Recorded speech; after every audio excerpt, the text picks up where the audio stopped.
आइए क्वेश्चन देखते हैं। जी एडवांस 2021 का क्वेश्चन है ये। Physical quantity S is defined as.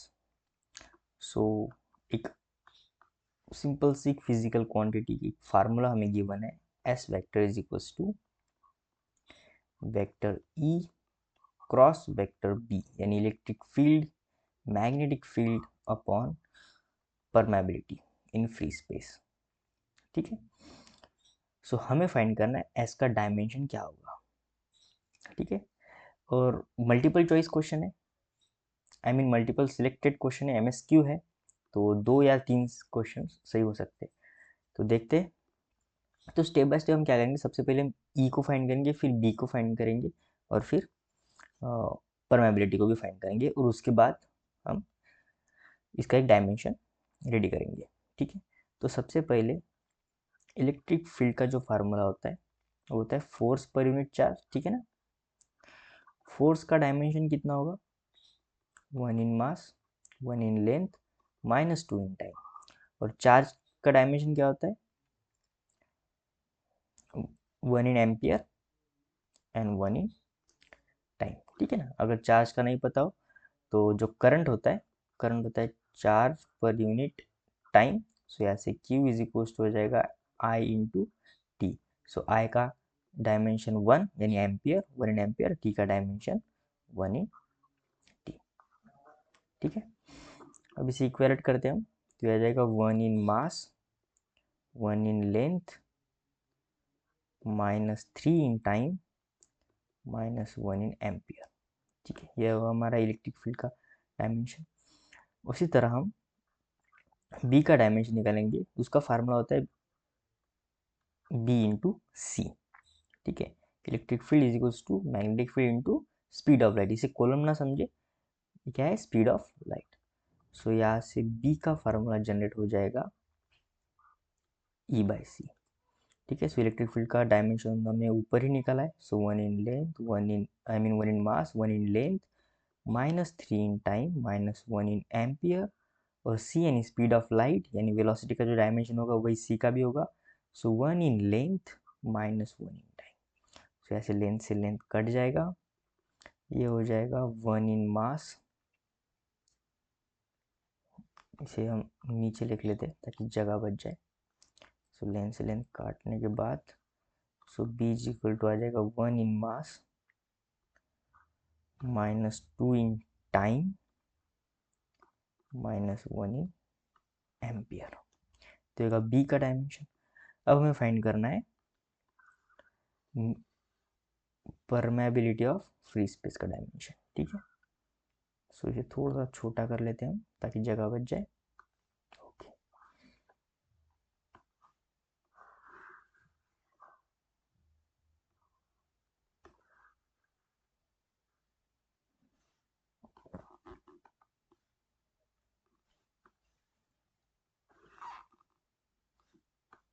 Okay.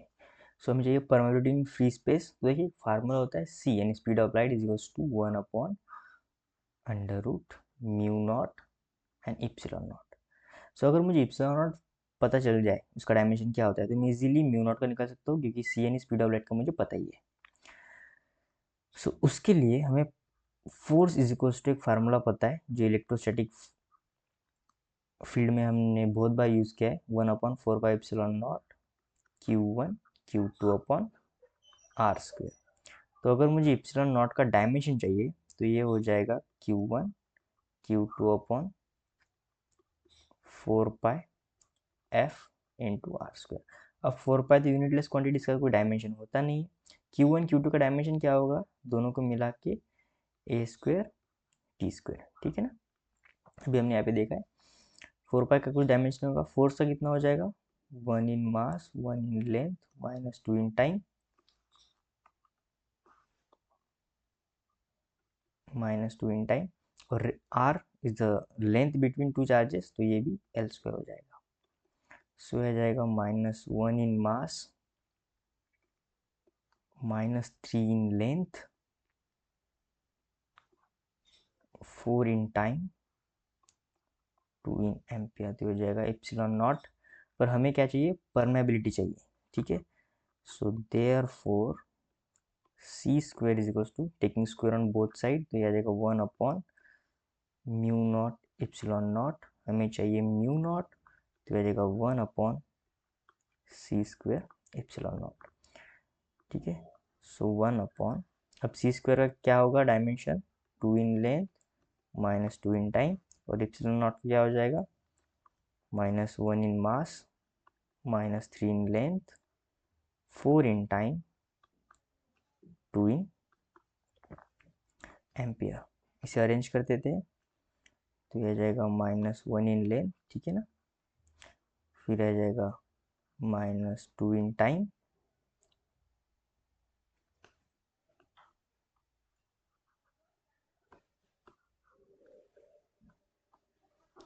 यहाँ पे आ जाएगा 1 इन मास, ठीक है ना, ये मास ऊपर चला जाएगा, यहाँ पे टी से ये 2 बच गया, और ये -2 इन एम्पियर।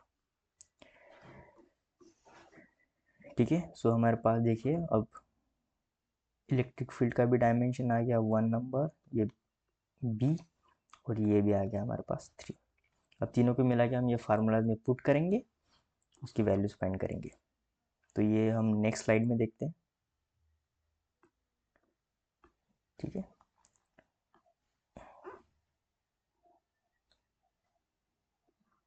इसे मैं कॉपी कर लेता हूँ।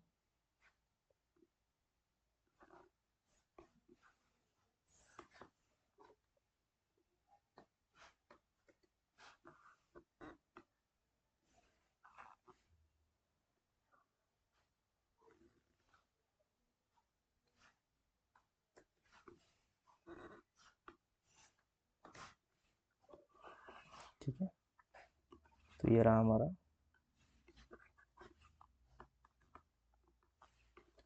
इलेक्ट्रिक फील्ड का डायमेंशन।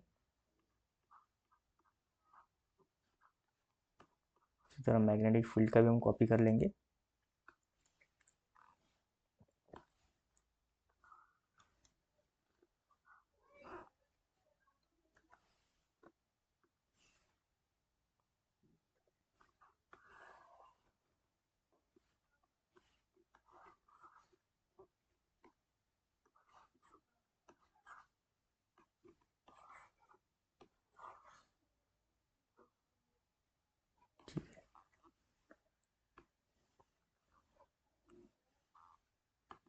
और ये रहा हमारा म्यू नॉट का डायमेंशन।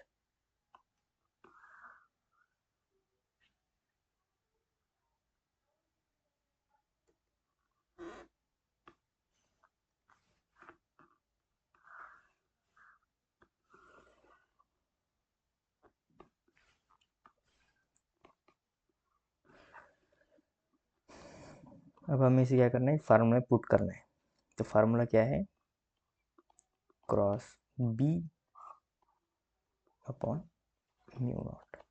सो ये आ जाएगा 1 in mass 1 in length -3 in time -1 in ampere cross, यानी मल्टीप्लिकेशन, यहाँ पे क्रॉस यानी मल्टीप्लिकेशन हो जाएगा।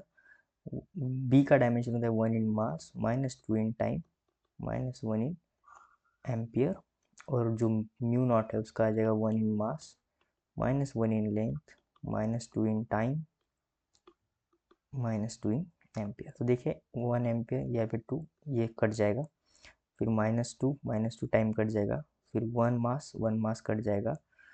ठीक है, तो ये बचेगा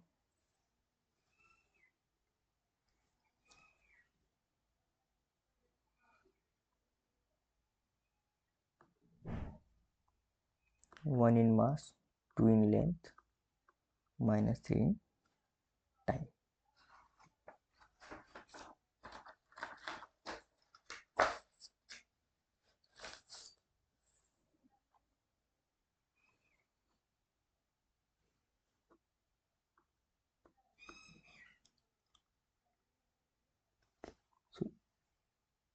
जस्ट सेकंड।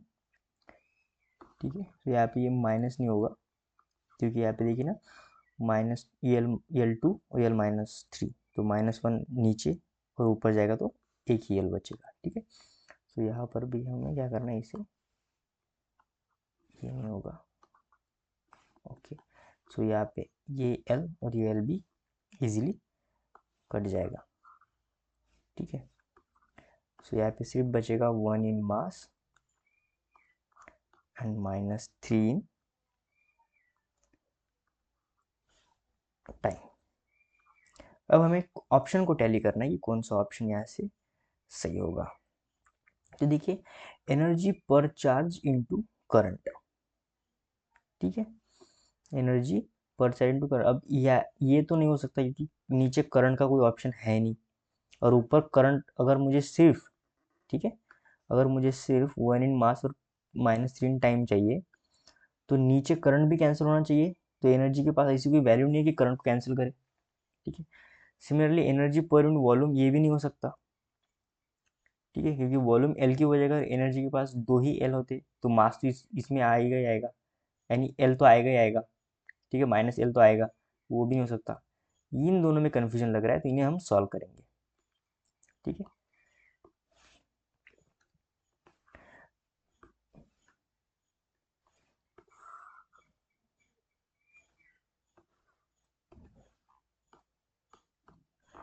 ठीक है, सो ऑप्शन बी देखते हैं हमें करेक्ट हो रहा है कि नहीं। So force upon length into time, तो फोर्स का डायमेंशन होता है 1 in mass, 1 in length, -2 in time. Length होता है एल स्क्वायर, सॉरी सिर्फ एल, और टाइम होता है t1। सो लेंथ से लेंथ चला जाएगा, ये t ऊपर जाएगा, सो 1 इन मास -3 इन टाइम।